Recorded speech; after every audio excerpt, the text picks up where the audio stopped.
श्री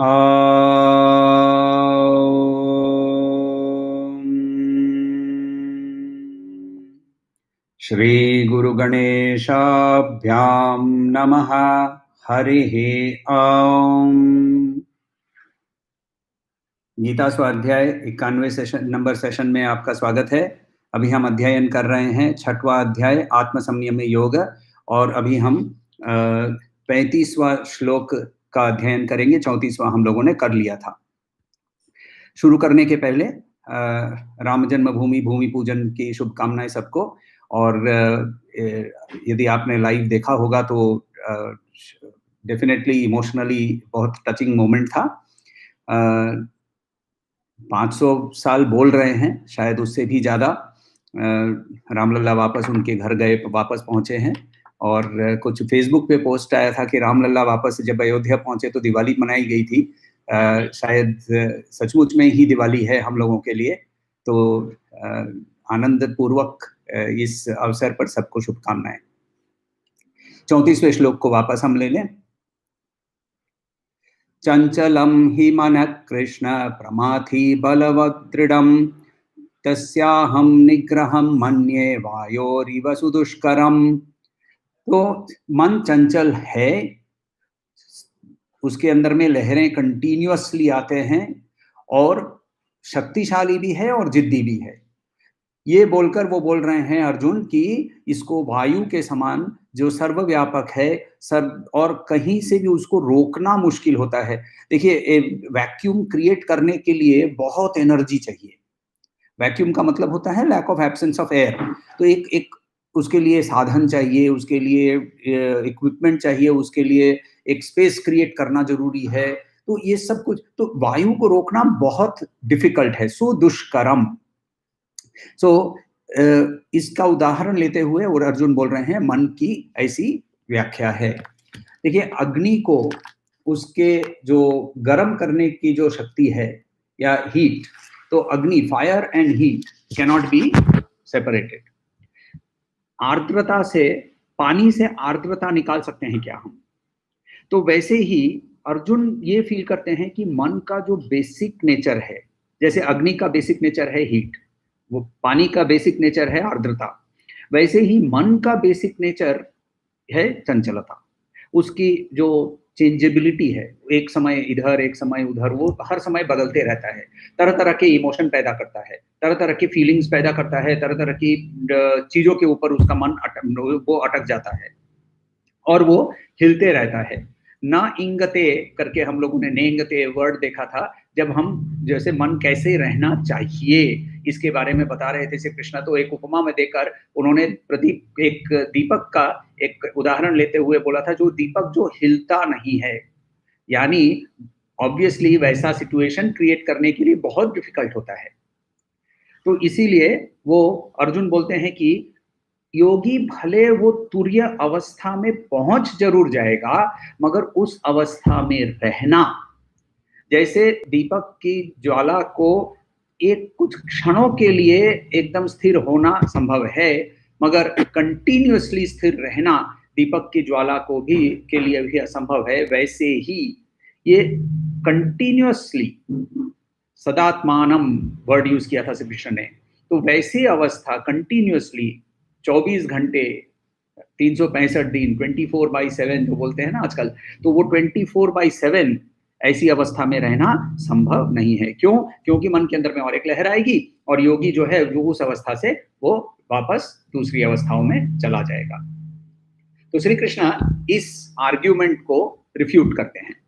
वाद के अनुसार, वाद के नियमों के अनुसार वो इस, जैसे ये प्रस्ताव रखा है अर्जुन ने कि योग अवस्था संभव है। आपने जो सारे पद्धति बताई है, कर्म योग से लेकर ध्यान के तैयारी करने के लिए आसन पे कैसे बैठना है, मन की अवस्था कैसी रहनी है, ये सब कुछ आपने बहुत विस्तारित रूप से बताया है। मगर इसको फॉलो करने से योग अवस्था जरूर होगी, मगर योग अवस्था परमानेंट नहीं हो सकती, ये मेरी मानना है, ये अर्जुन ने बताया। तो इसके बाद में श्री कृष्ण यहाँ एक अगले श्लोक में इसका काउंटर आर्ग्यूमेंट देते हैं। तो इस काउंटर आर्ग्यूमेंट में सिर्फ काउंटर आर्ग्यूमेंट से जो तत्व सीखने हैं वो नहीं, कम्युनिकेशन का भी एक बहुत सुंदर लेसन यहाँ हमें मिलता है। चलिए श्लोक को पहले देखते हैं। श्लोक नंबर 35। श्री भगवान उवाच असंशयं महाबाहो मनो दुर्निग्रहं चलम् अभ्यासेन तु कौन्तेय वैराग्येण न च गृह्यते। श्लोक और एक बार देखते हैं। असंशयम, विदाउट डाउट। महाबाहो का मीनिंग हम लोगों ने पहले देखा हुआ है, यानी जिसके हाथ स्ट्रांग है, तो यानी बड़ा वॉरियर जिसको होता है उसको बोलते हैं। तो श्री भगवान उवाच मीनिंग बोले, असंशयम महाबाहो मनो दुर्निग्रहम चलम। तो ये जो मन जो है दुर्निग्रहम है। दुर्निग्रहम का मतलब इसको कंट्रोल में लाना डिफिकल्ट होता है। चलम, रेस्टलेस, कंटिन्यूअसली हिलने वाला। अभ्यासेन तु कौन्तेय, तू का मतलब किंतु, अभ्यासेन प्रैक्टिस, कौन्तेय कुंती का पुत्र कौन्तेय, वैराग्येण च गृह्यते। तो वैराग्य से, अभ्यास से और वैराग्य से इसे कंट्रोल में लाया जा सकता है, ये श्री कृष्ण बोल रहे हैं। देखिए इसके अंदर में पहला वर्ड जो होता था ना, वो बुद्धू हो सकता था। क्यों? क्योंकि श्री कृष्ण अभी तक की जो नंबर ऑफ श्लोका हम लोगों ने अभी तक अध्ययन किया है वो 200 के ऊपर है। यानी अर्जुन और कृष्ण के संवाद के अंदर में संजय ने जो सब बोला वो उसको छोड़ दीजिए, उसको छोड़ने के बाद भी 200 श्लोकों की डिस्कशन चली है। तो 200 श्लोकों की डिस्कशन के बाद भी तेरा ऐसा प्रश्न है, हे बुद्धू, ऐसा वर्ड से वो शुरू कर सकते थे ना। तो अच्छा, उन्होंने वैसा नहीं किया।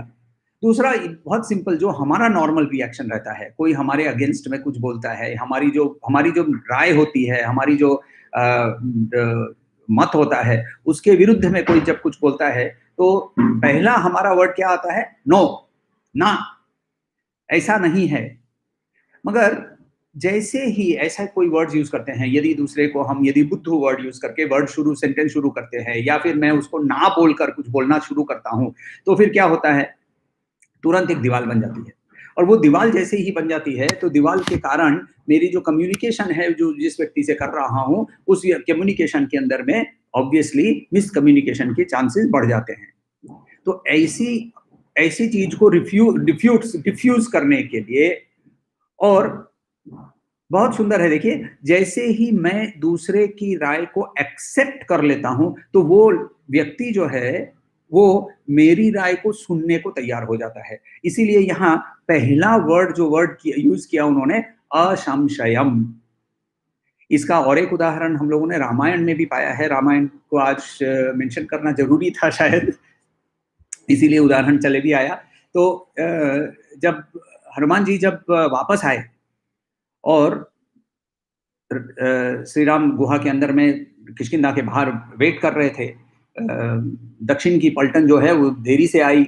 बाकी सारी पलटन जो थी सुग्रीव ने भेजी हुई थी, नॉर्थ ईस्ट वेस्ट में सारी पलटन पहले आ चुकी थी। ये इन लोगों को देरी हुई। देरी होने के बाद जब आए तो ऑब्वियसली राम व्याकुल थे, क्योंकि नॉर्थ ईस्ट और वेस्ट वाले में से किसी के पास से कोई खबर मिली नहीं थी। तो पहले ही आकर हनुमान जी पहला शब्द यूज करता है, देख लिया। देख लिया वर्ड यूज करने पर देखिए इसकी व्याख्या, रामायण की व्याख्या करने वाले ये बोलते हैं कि हनुमान जी का श्लोक जो है उसके अंदर में, मनोजवम मारुततुल्य वेगम जितेंद्रियम बुद्धिमताम वरिष्ठम, बुद्धिमताओं के अंदर में वो वरिष्ठ हैं, उच्चतम हैं। तो यहाँ व्याख्या ये कर रहे हैं कि हनुमान जी सोच रहे हैं कि मैंने देख लिया बोलने के पहले मैं बाकी वर्णन करने जाऊं और करते करते यदि मुझे कुछ हो जाए या श्री राम को कुछ हो जाए तो मेरी स्टोरी खत्म नहीं होगी, मेरा कम्युनिकेशन अधूरा रह जाएगा। इसीलिए जो मूल तत्व है एक वर्ड में उन्होंने सुना दिया, देख लिया। तो वैसे ही यहाँ भी हमें कम्युनिकेशन की एक लेसन मिलती है कि यदि किसी के साथ हमारी आर्ग्यूमेंट चल रही हो, हमारा प्रस्ताव हमें दूसरे किसी को रखना हो, तो यदि उसके प्रस्ताव के डायरेक्शन को मानते हुए हम यदि चलते हैं, तब इस चीज को विवाद से वो वाद पे आ जाता है। और इसीलिए वहां वर्ड यूज करते हैं श्री कृष्ण यहाँ असंशयम। और फिर उसको बोल, और जो जो वाद कर रहा है उसको भी हम यदि कोई अच्छा स्थान दे देते हैं, रिस्पेक्टफुल स्थान देते हैं, और इसीलिए वहां बोल रहे हैं महाबाहो। तो देखिए पहले दो वर्ड ही ये बहुत सुंदर कम्युनिकेशन का एक लेसन है। असंशयम महाबाहो, मनोर दुर्निग्रहम चलम, यानी तुम्हारा स्टैंड पॉइंट मैं मान लेता हूं, एक्सेप्ट करता हूं तुम्हारा प्रोपोजिशन कि मन जो है वो चंचल है, उसको कंट्रोल करना डिफिकल्ट है, वो मान लेते हैं। मान लेने के बाद अब कम्युनिकेशन को रीडायरेक्ट कर रहे हैं। तो रीडायरेक्ट करते हुए वहां वो अब अपना आर्ग्यूमेंट जो है वो प्लेस कर रहे हैं, और वो प्लेस करते हुए सेकंड लाइन के अंदर में वो बोल रहे हैं, पहला वर्ड क्या लिया, अभ्यासेना। अभ्यासेना बाय प्रैक्टिस। प्रैक्टिस का मतलब क्या? प्रैक्टिस का मतलब शुरू करना है हमें, सिर्फ वो आसन पे बैठने वाला प्रैक्टिस नहीं, वो तो है ही, मगर सिर्फ आसन प्रैक्टिस का मतलब कर्म योग से पूरा शुरू करके अभ्यास, सब चीज का पूरी प्रोसेस की बात हो रही है यहाँ, सिर्फ आसन पे बैठने की बात नहीं हो रही है। तो मगर तो इसके लिए उपनिषद क्या बोलता है, देखिए, सत्येन लभ्यस्तपसा इरेश आत्मा सम्यक ज्ञानेन ब्रह्मचर्येण नित्यम। सत्य, तपस, आत्मा, आत्मज्ञान और ब्रह्मचर्य, कब? नित्य। तो ये सारा सब कुछ डेली, सिर्फ आसन पे बैठने का अभ्यास नहीं है, ये पूरा अभ्यास यदि हम जब करते हैं तब जाकर हमें ये ब्रह्म लाभ हो सकता है, ऐसा उपनिषद भी बोलता है। ये मैं मंडूक उपनिषद से बता रहा था। तो सत्येन लभ्यस्तपसा रेष आत्म सम्यक ज्ञानेन ब्रह्मचर्येण नित्यम, ये मंडूक उपनिषद बोलता है।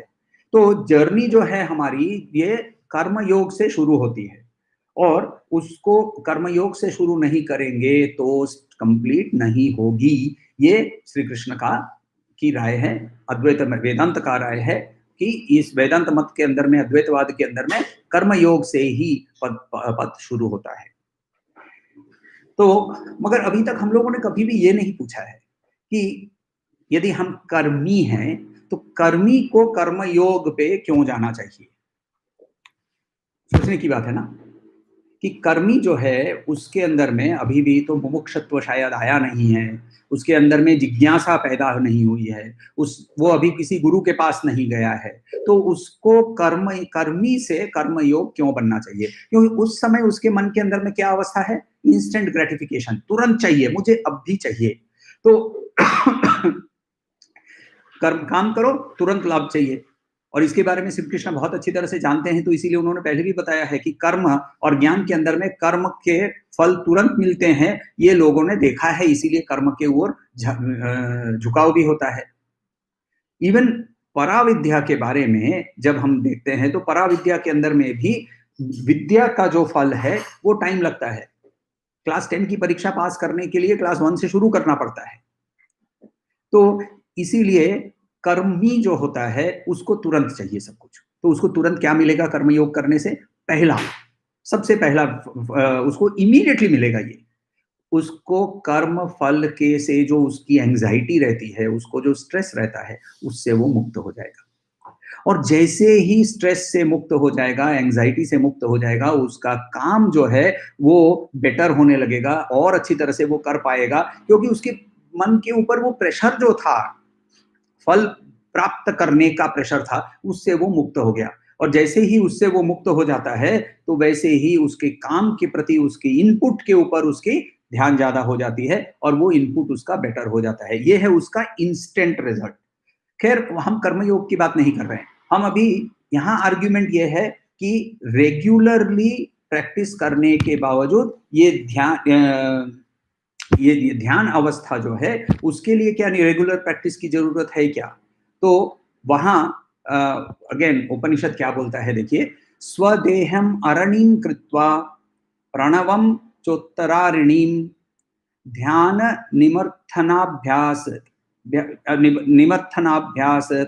देवम पश्यन् निगूढ़वत् स्वदेहम अरणीम कृत्वा, अरणी और चो उत्तरारणी, उत्तरारणी और अरणी क्या होता है, ये ना दो लकड़ियां होती थी जिससे अग्नि को प्रज्वलित किया जाता था। बड़े सत्र या बड़े हवन के लिए अग्नि को शुरू करने के लिए, तो देखिए छोटे हवन या जो नॉर्मल घर के में करने वाले जो हवन होते थे, इससे वो गार्हपत्य जो अग्नि होती है, यानी गृह की अग्नि जो होती है, उस गार्हपत्य अग्नि से ही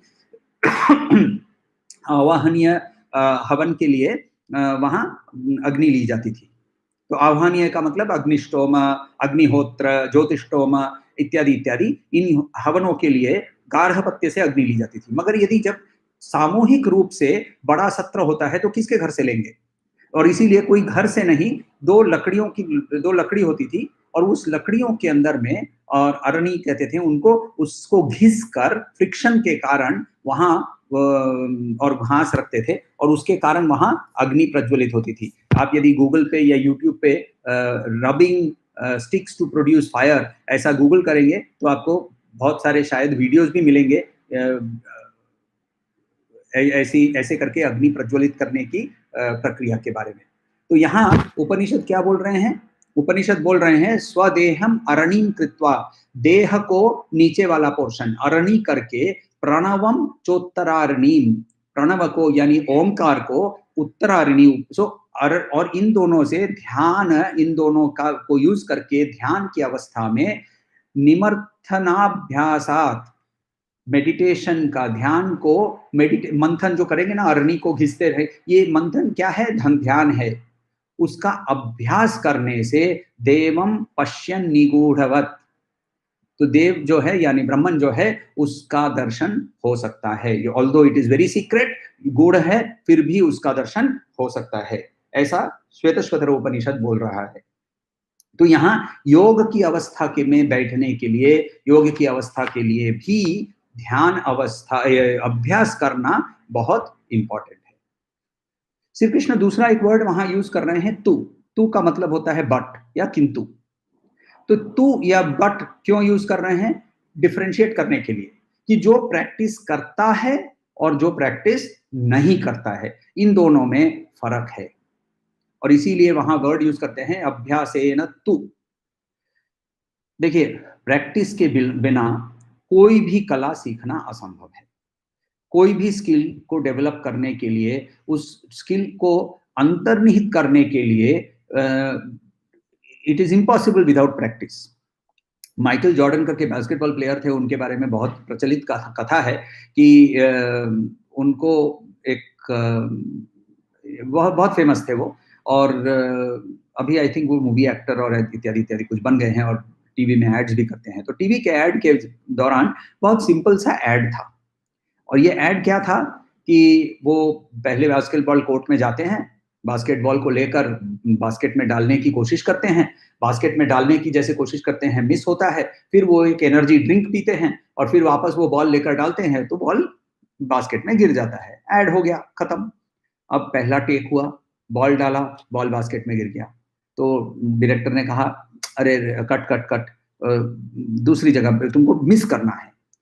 ऐसा ये टेक 6 बार 7 बार होने पर डायरेक्टर गुस्सा हो गया और जाकर माइकल जॉर्डन को बोला कि यार तुमको इतना भी नहीं समझ में आता है कि ये बास्केट में नहीं बाहर गिराना है। और ये बोलता है मैं दूसरा क्या ट्राई कर रहा हूँ, मैं ट्राई ही वही कर रहा हूँ। अब देखिए उसकी जो प्रैक्टिस थी वो इतनी दूर तक चली गई थी कि वो उसको बॉल को बास्केट में ही, उसका हाथ दूसरे कहीं जाता ही नहीं है, मसल मेमोरी ही उसकी ऐसी है कि वो सीधा बास्केट की ओर डालता है।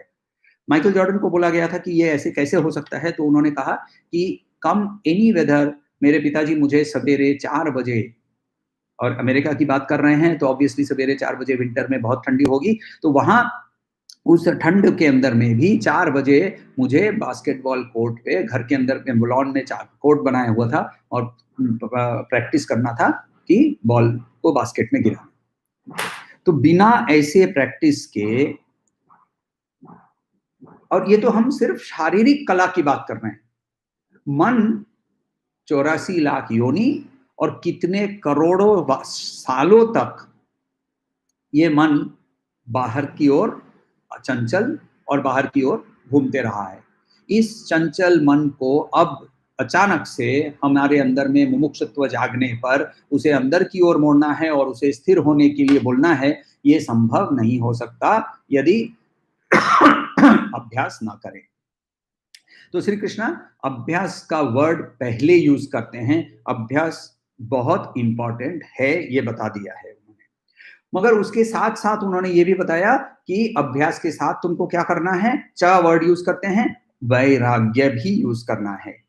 वैराग्य क्यों यूज करना है? वैराग्य यूज करने के लिए बहुत सिंपल सा, हम लोगों ने ये श्लोक पहले भी, ये मंत्र हम लोगों ने उपनिषद का मैं पहले भी देखा है, कैवल्य उपनिषद में बताया है, न कर्मणा न प्रजया धनेन त्याग नैके अमृत तत्वमानशुः परेण नाकम निहितम गुहाया विभ्राजते यद्यतयो विशंति ही। तो कर्म से नहीं, प्रजा से यानी पुत्रादि से नहीं, धन से भी नहीं, त्याग से ही अमृतत्व, मनुष्य को अमृत तत्व प्राप्त हो सकता है। और प्राप्त होने पर परेण नाकम निहितम, ये स्वर्ग से भी ऊपर जो कोई सीक्रेट प्लेस है गुहायाम, उसमें जो संयमी योगी है वो उसमें प्रवेश कर सकता है। विभ्राजते यदतयो विशंति ही। तो यतयो यतयो विशंति ही, विशंति यानी प्रवेश कर सकता है, जा सकता है, बैठ सकता है। तो इस अवस्था में जाने के लिए त्याग ही एकमात्र उपाय है, ये उपनिषद भी बोलता है। तो यहां श्री कृष्ण क्या बोल रहे हैं? अभ्यासेन तु वैराग्यम, राइट? तो अभ्यासेन तु वैराग्येण, तो वहां कौन्तेय वर्ड भी यूज करते हैं। कौन्तेय का मतलब कुंती का पुत्र, यानी ये तुम मेरे बुआ के लड़के हो, यानी मैं तुम्हारा प्रियजन हूं, इसीलिए तुमको सही एडवाइस ही दे रहा हूं, ऐसा भी मीनिंग होता है। और दूसरा एक हिडन मीनिंग होता है कि कुंती का पुत्र, यानी उसके अंदर में एक जो एक कुंती का दूसरा एक नाम है पृथा, उसका रियल नाम है पृथा, जिसे सारे पांडवों का नाम है पार्थ। हावेवर अर्जुन को सबसे ज्यादा पार्थ वर्ड यूज करते हुए श्री कृष्ण ने फेमस कर दिया है, मगर सारे पांडवों को पार्थ वर्ड मिलता है। पार्थ वर्ड जो है यानी भूमि से जुड़ा हुआ, यानी जड़ है। तो यहाँ शायद इसीलिए बुद्धू वर्ड से शायद शुरू नहीं किया, 200 श्लोकों के बाद भी उसको भी नहीं समझ में आया, हमें भी नहीं समझ में आया, तो शायद हमारे लिए ये वर्ड भी उचित होता। और ये हमें बहुत इनडायरेक्टली यहाँ श्री कृष्ण बता रहे हैं, अभ्यासेन तु कौन्तेय वैराग्येण च गृह्यते। वैराग्य, तो ये वैराग्य है क्या? इसका कोई डेफिनेशन है क्या? तो वैराग्य का डेफिनेशन विवेक चूड़ामणि के अंदर में भगवान शंकराचार्य कहते हैं, वैराग्य का मतलब होता है तद्वैराग्यम जिहासा या दर्शन श्रवणादिभिः देहादि ब्रह्म पर्यन्ते नित्ये भोगवस्तुनि। वैराग्यम वो है जिसके अंदर में दर्शन, यानी जो आंखों से दिखता है, कानों से सुनाई देता है, आदि भी, वो यानी इत्यादि इन चीजों को क्या त्याग, देह से उपराप्त हुआ जितने सारे जो हम भोग वस्तुनी, भोग की जो वस्तुएं हैं, इंक्लूडिंग ब्रह्म पर्यंते, यानी मोक्ष ब्रह्मन का लाभ जो चाहिए उसको भी त्याग करना, ये है ट्रू वैराग्य, ऐसा भगवान शंकराचार्य कहते हैं। तो यहाँ श्री कृष्ण बता रहे हैं कि ब्रह्म लाभ के लिए, योगावस्था के लिए अब वैराग्य के साथ साथ प्रैक्टिस भी, प्रैक्टिस पहले और वैराग्य बाद में। मन का जो कंट्रोल है, इसके दो उपाय है। एक है जिसको हिंसात्मक रूप से उसको कंट्रोल करना, और दूसरा है उसके साथ चलते चलते उसको कंट्रोल करना। हिंसात्मक रूप से कंट्रोल करने का मतलब क्या? देखिए, हिंसात्मक रूप से हम अपने इंद्रियों को कंट्रोल कर सकते हैं। जैसे कि मैं कल बात नहीं करूंगा, मैं मुंह बंद करके रखूंगा, तो आपने कर्म इंद्रियों को बंद कर दिया। मैं कल उपवास करूंगा, आपने स्वाद इंद्रियों को बंद कर दिया, ज्ञान इंद्रियों को आपने रोक दिया। कुछ योगी, आप यदि कभी कुंभ मेला चले जाएं तो आपको कुछ ऐसे तपस्वी मिलेंगे जो 12 साल से, तो एक कुंभ में वो प्रतिज्ञा लेते हैं, दूसरे कुंभ तक वो एक हाथ ऊपर करके या एक टांग ऊपर करके रहते हैं। तो ऐसी तपस्या है, ये हिंसात्मक तपस्या है, क्योंकि इसमें आप जोर करके इंद्रियों को आप नियंत्रित कर सकते हैं। और कर भी सकते हैं, होता भी है। मगर ऐसा होने पर क्या होता है जानते हैं? हमारी इंटेलेक्ट ये समझने लगती है कि मन भी मन को भी ऐसे ही हिंसात्मक रूप से कंट्रोल कर लूंगा। तो by force of will I will make sure that my mind stage in one place, ऐसा हम जिद करके बात करेंगे। मगर मन ऐसा नहीं मानता है।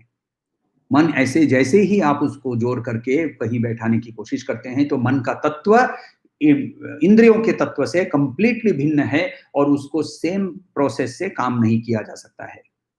तो जैसे आपको यदि प्रोसेस की फर्क की बात कर रहा हूं, यदि आलू है तो आलू को यदि उबाले तो वो नरम हो जाता है, अंडे को उबाले तो वो सॉलिड हो जाता है।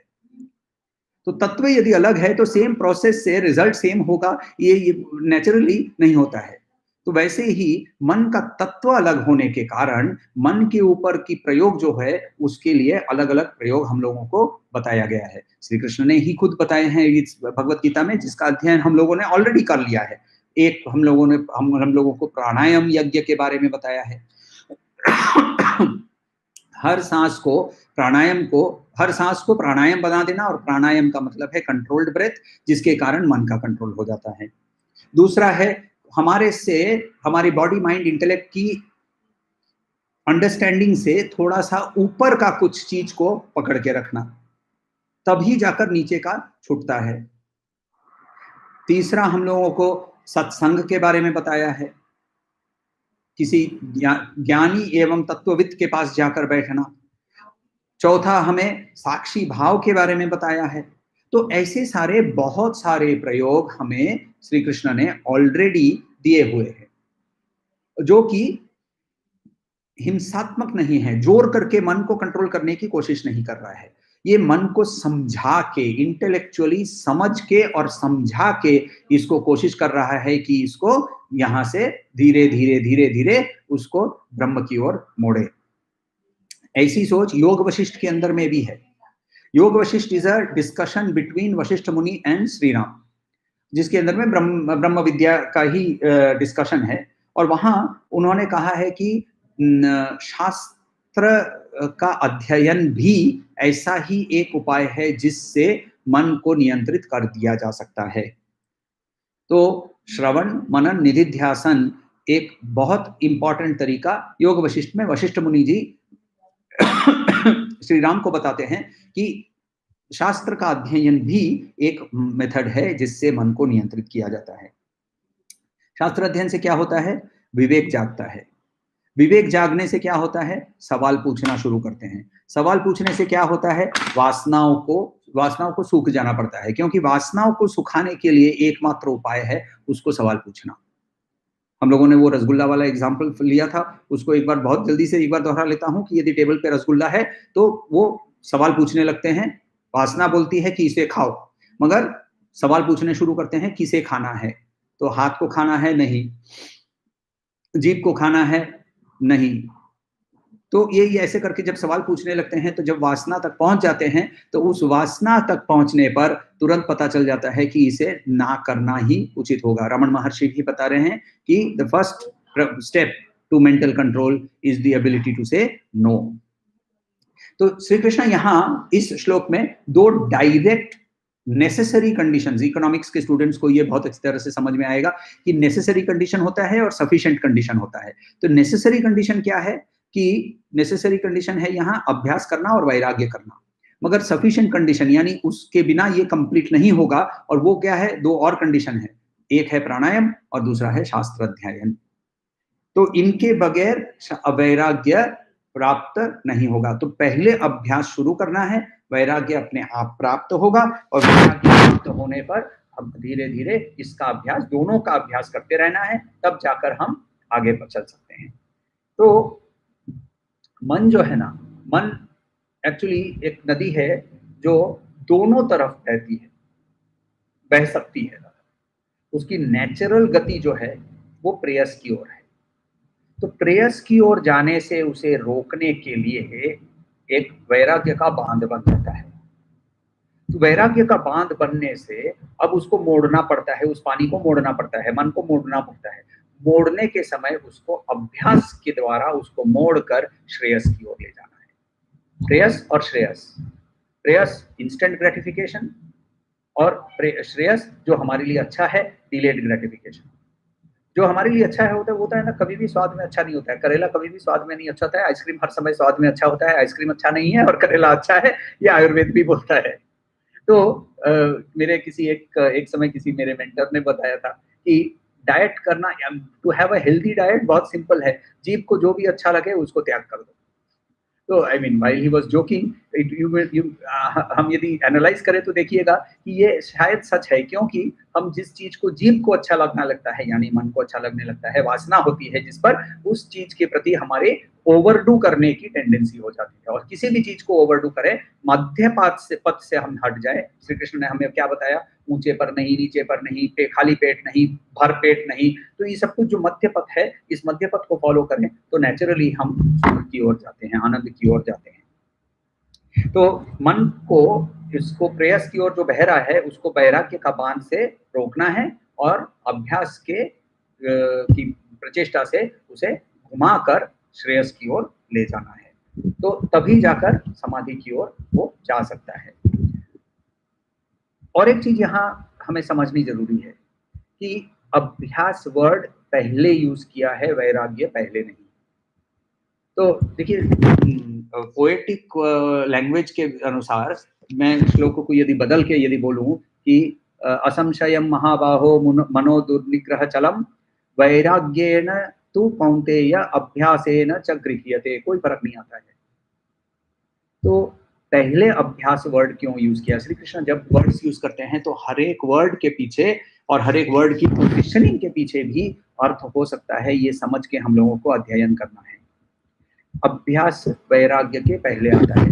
योग वशिष्ठ क्या बोलता है? पतंजलि की योग वशिष्ठ के अंदर में वो पहले तो बता दिया हम लोगों को एकदम बिगिनिंग में ही कि चित्त वृत्ति निरोध है योग। ये बताने के बाद लेटर ऑन वो बताते हैं अभ्यास वैराग्याभ्याम तन निरोध। अभ्यास और विरोध के, वैराग्य के दोनों, उभय, तो दोनों से, दोनों के से एक तब जाकर कंट्रोल हो सकता है। तो यहाँ भी वर्ड कौन सा पहले यूज किया? यो अभ्यास पहले वर्ड यूज कर रहा है। वैराग्य जो है अचानक से पैदा जरूर हो जाता है, इसको हम लोग मरकट वैराग्य बोलते हैं। मरकट वैराग्य का मतलब होता है, मरकट का मतलब होता है बंदर। तो बंदर का वैराग्य, बंदर का वैराग्य यानी फटाक से एक बार चढ़ भी जाता है तो वैसे ही बंदर के जैसे वहां से उतर जाता है। मरकट वैराग्य का और एक नाम है स्मशान वैराग्य। स्मशान पे चले जाइए कभी भी तो आपको हर समय वहां यही डायलॉग मिलेंगे, जीवन नश्वर है, देह नश्वर है, आत्मा ही चिरंतन है, इत्यादि इत्यादि इत्यादि। वहां सब कोई फिलोसोफर बन जाता है, सब कोई के पास बहुत बड़ी बड़ी डीप फिलोसफीज होती है। जैसे ही बाहर आते हैं तो बोलते हैं अदरक वाली चाय कहाँ मिलती है? खत्म हो गया ना वैराग्य। तो ये वैराग्य जो है, ये वैराग्य वैसे ये वैराग्य रहता नहीं है। वैराग्य जो अभ्यास के माध्यम से पैदा हुआ है वो वैराग्य चिरस्थायी वैराग्य होता है।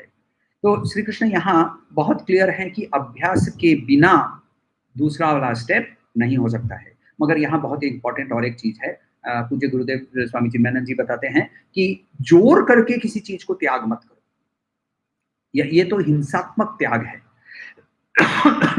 हिंसात्मक त्याग से त्याग नहीं होगा। जब इसकी समय आएगी तो अपने आप ही ये अपने आप गिर जाएगा, अपने आप ही त्याग हो जाएगा, अपने आप ही उसके ऊपर विवेक जरूरी है, अभ्यास जरूरी है। अभ्यास करने पर वैराग्य पैदा होगा। वैराग्य पैदा होने पर ये अपने आप ही मन के अंदर में इसके प्रति जो आसक्ति होती है, इन चीजों के प्रति, भोग वस्तुनी जो बताया था, उन भोग वस्तुनी के प्रति जो हमारे आसक्तियां हैं, वो आसक्ति हमारी निकल जाएगी।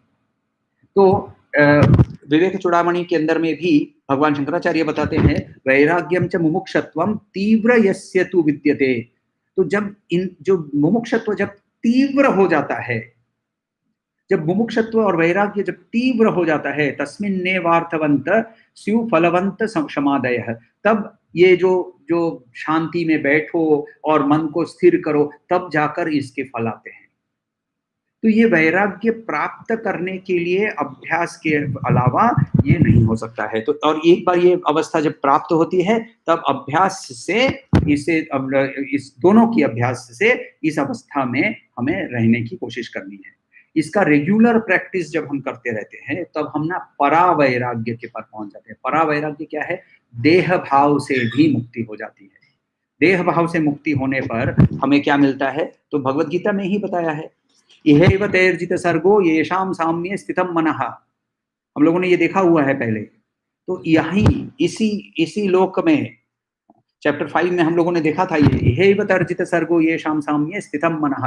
तो जब सम्यक स्थित में मन जब आ जाता है, तब इसी लोक में जो इस स्थिति पे पहुंचते हैं, वो इसी लोक में ब्रह्म प्राप्ति करते हैं। सेकंड लाइन में उन्होंने बताया, निर्दोषम ही समम ब्रह्म तस्मात् ब्रह्मणि ते स्थिताः।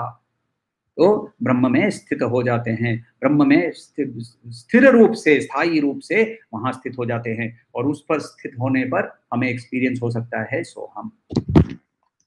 कोई सवाल हो तो बताइएगा। अच्छा, सवाल है, यदि मन का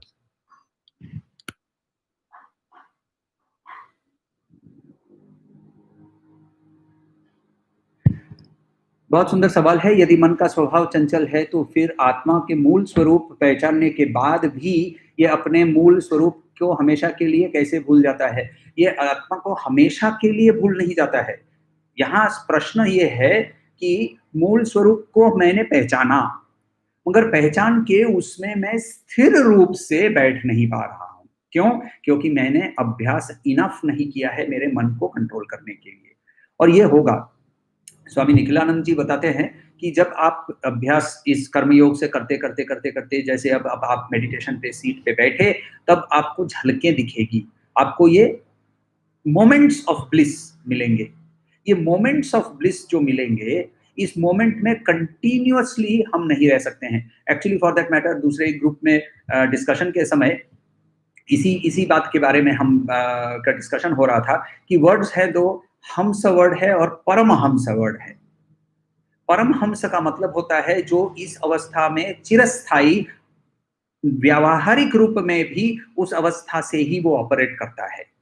यानी वो अपने आप को नीचे की अवस्था में फोर्स करके वो व्यावहारिक रूप से बात करता है। जब श्री परमहंस को, रामकृष्ण ठाकुर को जब वापस उनको व्यावहारिक रूप से कनेक्ट करना था, तो वो बोलते थे गड़गड़ाटा नहीं आए। गड़गड़ा का मतलब हुक्का होता है। जब गड़गड़, अब वो पानी होता है ना, तो वो गड़गड़ आवाज करता है, इसीलिए बंगला में उसको गड़गड़ा कहते हैं। तो वो गड़गड़ाटा नहीं आए, गड़गड़ा से वो तंबाकू से और वो हुक्के से वो अपने आप को जोड़ के रखते थे व्यावहारिक रूप से। ही used a connection, he used a hook.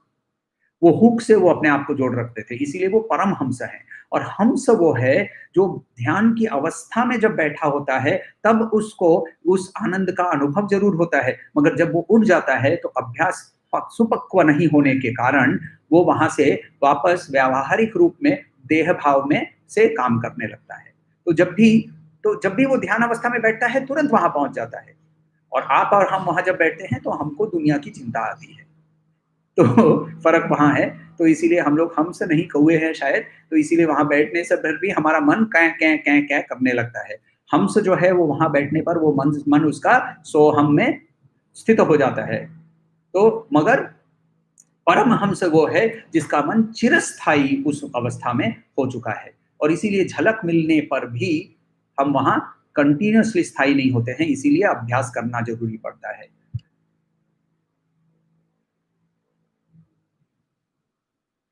हाँ, तो क्या है कि आपने लिखा है कि पदार्थ का स्वभाव सामान्य रूप से अपने मूल स्वभाव को प्राप्त करने का रहा है, एब्सोल्युटली ट्रू। मगर मन का जो मन यदि स्थिर हो जाता है, यानी अग्नि से यदि आपने ग्रीष्म सॉरी उसमें से गर्म होने की जो उसका जो मूल स्वभाव है यदि निकाल दिया है, पानी के अंदर में से आर्द्रता को निकाल दिया है, तो वो पानी अब पानी नहीं है, अग्नि अब अग्नि नहीं है। मन के अंदर में से चंचलता निकाल देने पर वो सोहम हो जाता है। वो अब रहता ही नहीं है। मन के लेवल से ये व्यक्ति ऑपरेट ही नहीं करता है, इसके अंदर में मन की अवस्था ही नहीं रहती है। तो रमन महर्षि बोलते हैं, trace the source of this I feeling and the thought itself will extinguish itself. जो थॉट्स जो है वो ही अपने आप बंद हो जाएंगे।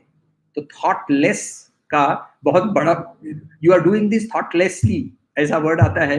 हम जब किसी को हम लोगों को डांटना पड़ता है, जब वो विचार लग या क्या बोलते हैं अटेंशन के बगैर उस पर काम करता होता है, तब उसको हम लोग बोलते हैं कि यू आर वर्किंग थॉटलेसली। मगर यदि थॉटलेसली सचमुच में हम यदि काम कर सके इस डेफिनेशन के अनुसार, तो हम लोग भी परमहंस योगी ही हो जाएंगे। और कोई सवाल हो तो बताइएगा।